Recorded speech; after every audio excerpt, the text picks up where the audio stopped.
Catman is a character most comic book fans know from the Secret Six, but he is an old Batman villain, so here he is in Batman Legacy.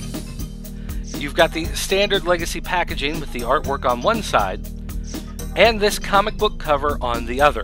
The cover, of course, reprinted as always as a tiny little poster on the inside that's really too small to hang anywhere and rolled up way too tight to be of any use. However, you've got that nice piece of artwork on the back, a bio, and of course the two other figures in this wave, Golden Age Batman and classic Barbara Gordon Batgirl. Now the bio is there to tell you a little bit about the character and to let you know that he is a villain, but just in case you didn't know, he's posed dastardly on the front. O'Doyle rules. Hate that guy. Now you can see the figure here does borrow a lot of pieces from the Golden Age Batman, but does have a lot of his own sculpting. One thing to note though are his claws. They are removable and you can put them in either hand. However, they work best in a specific hand. So if you put them in his hands and they don't really seem to fit, then take them out and swap them around.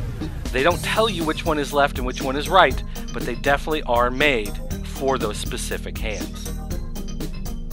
Now you can see that his cowl and cape have this extra cord which attaches around the shoulder joint there, which makes it a brand new sculpt and not just a reused Batman cape.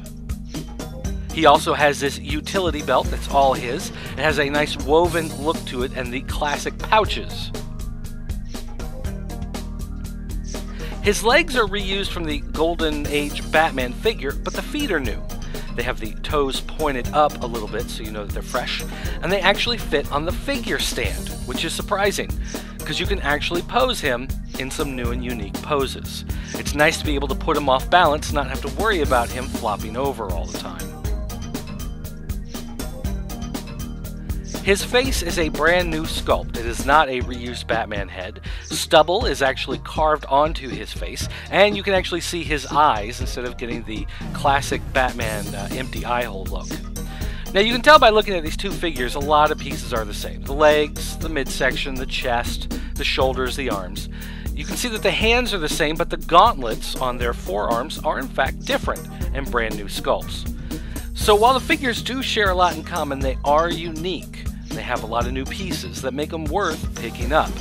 Catman may not be a figure you're familiar with, a character you really care about, but there's no denying he looks really cool and would look great on your shelf. DiRT, call me!